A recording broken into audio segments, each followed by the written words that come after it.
22 अप्रैल 2023 को ईद उल फित्र पूरे मुल्क के अंदर मनाई गई। इस दिन पर जब लोग खुशियों में मसरूफ़ थे तो इसी दिन हज़ारों लोगों पर केस लगेगा कि किसी को इल्म नहीं था, और शायद ऐसी तवक्कात भी बहुत कम रखनी भी चाहिए, होती भी है। खुशी का दिन होता है, लोग कहीं भी कुछ थोड़ी बहुत भूल हो जाती है, भीड़ काफ़ी ज़्यादा रहती है तो खुशियों में थोड़ी सी परेशानियां आती भी हैं। लेकिन इस तरह का मामला उत्तर प्रदेश रियासत से सामने आएगा, जहां पर 2000 से ज़्यादा मुसलमानों पर एफआईआर दर्ज कर दी जाएगी नमाज अदा करने पर। यह किसी ने सोचा नहीं था। अप्रैल की 22 तारीख को ईद मनाई जा रही थी और नमाज अदा करने के बाद ईदगाह से बाहर लोग निकले तो कई मकामात पर हिंदू बरादरान की तरफ से फूलों की पत्तियां निछावर करके उनका इस्तकबाल किया गया। बाराबंकी राजस्थान से आने वाली तस्वीरों ने वाजे कर दिया कि सियासी सोच से दूर आम लोगों के जहनों में बाहमी हम आहंगी का एक हिस्सा अभी भी बाकी है। लोगों पर फूल बरसाए गए। दूसरी तरफ उत्तर प्रदेश के वज़ीर आला योगी आदित्यनाथ की निगरानी में चलने वाली पुलिस मिशनरी एक के बाद एक ऐसी शिकायतें सामने लाकर केस दर्ज करती है। मालूम होता है कि ये मुल्क या रियासत दुश्मन पुलिस नजर आती है। मुजफ्फरनगर, अलीगढ़ और कानपुर में नमाजियों के खिलाफ शिकायतें दर्ज की गई और ये शिकायतें इस बात की हैं कि लोगों ने सड़क पर या खुले मैदान में नमाज अदा की, नमाज ईद पढ़ी। कानपुर में ईद की नमाज अदा करने वाले 1700 से ज्यादा नमाजियों के खिलाफ एफआईआर दर्ज कर दी गई तो पुलिस की जानिब से इल्जाम लगाया गया कि पाबंदी के बावजूद 22 अप्रैल को नमाज का इज्तिमा हुआ।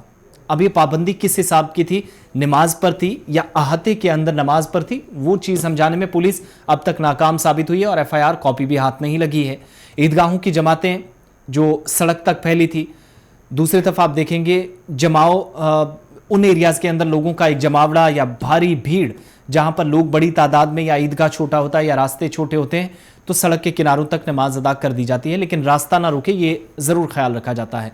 200 से 300, बाबूपुरा के अंदर 40 से 50, बजरिया के अंदर 1500 से ज़्यादा नमाजियों के खिलाफ एफआईआर दर्ज की गई है। इनमें ईदगाह कमेटी के अरकान भी शामिल हैं, यानी जो मुंतजमीन थे, जिनने इंतज़ाम किया था, उन लोगों को भी इस बार इस सर्कल में लाकर कार्रवाई कर दी गई। इल्ज़ाम है कि ईद के दिन 8 बजे ईदगाह में नमाज शुरू होने से ऐन कब्ल अचानक हज़ारों लोगों का हुजूम जमा हो गया।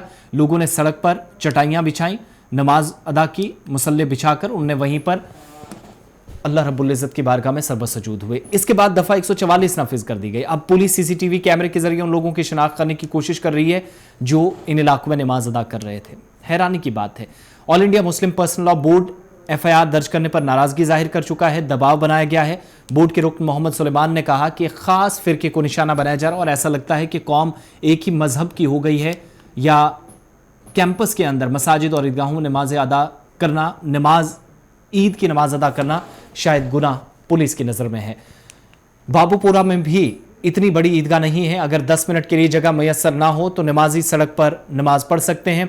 बाबूपुरा में सड़क भी इस तरह की नमाजें हुई हैं, लेकिन बाबूपुरा के सब इंस्पेक्टर ने एफआईआर दर्ज कराई। ये बदकिस्मती की बात है कि मुकदमा सड़क पर नमाज पढ़ने का नहीं बल्कि अवामी खिदमत में रुकावट डालने का है, जो कि एक संगीन जुर्म है और इसमें वबाई एक्ट की दफ़ा भी लगाई गई है। यह हमारी हुकूमत की जहनीत है जिस पर ऐसे पुरजोश पुलिस वाले काम कर रहे हैं। ईद के मौके पर भी कानपुर में भी लोगों को नहीं बख्शा गया, नमाजियों के खिलाफ मुकदमा दर्ज किया गया और अलीगढ़ में भी नमाजियों के खिलाफ एफआईआर दर्ज की गई। अलीगढ़ में भी नमाज ईद के बाद लोगों के खिलाफ मुकदमा दर्ज किया गया तो अलविदा जुमा की नमाज पर भी मुकदमा दर्ज हुआ। 21 से 22 अप्रैल को लोगों ने अलीगढ़ शहर में खटकान चौराहों पर, सब्जी मंडी चौराहा और चरखा वालान चौराहा से मरघट वाले रोड को जोड़ने वाली सड़कों पर नमाज अदा की। इस सिलसिले में कोतवाली नगर और दिल्ली गेट पुलिस थानों में भी केस दर्ज किए गए। दूसरी तरफ यूपी की बागपत में भी सड़क पर ईद की नमाज अदा की जा रही थी तो इस मामले में पुलिस ने शहर के इमाम, छपरवली के एमएलए और आरएलडी के कई बड़े लीडरों के खिलाफ मुकदमा दर्ज कर लिया है। बारवट कोतवाली में भी पब्लिक एक्ट की दफा 188, 171H, 341, 353 और दफा 123A के तहत मुकदमा दर्ज किया गया है और इस केस में शहर के इमाम मौलाना आरिफुल हक, छपरवली के एमएलए डॉक्टर अजय तोमर और आरएलडी लीडर अश्वनी तोमर, गुरु इरफान मलिक, विश्वास चौधरी, मुकेश उपाध्याय के साथ इजराइल उर्फ गुड्डू और नामालूम शख्स शामिल हैं जिनके खिलाफ केस लगा है। तकरीबन 250 के करीब लोग बागपत के अलावा हापुड़ में भी ईद की नमाज अदा कर रहे थे, केस का सामना कर रहे हैं और इंतजामात करने वाली जो कमेटी है हापुड़ नगर पुलिस स्टेशन में भी 186, 188, 283, 341, 353 के तहत मुकदमा दर्ज किया गया। दावा यह किया जा रहा कि ईद के पेश नजर पुलिस अफसरान ने मसाजिद के मौलानाओं और कमेटियों से बात की थी कि कहीं पर सड़क पर नमाज अदा ना हो, सख्त हिदायत जारी की गई थी। लेकिन मसाजिद में एक नहीं दो मरतबा जब नमाजें अदा की गई तो सड़कों तक लोग दिखे। लेकिन जब केस को आप लार्जर कैनवस पे देखते हैं तो साफ तौर पर एक कौम, एक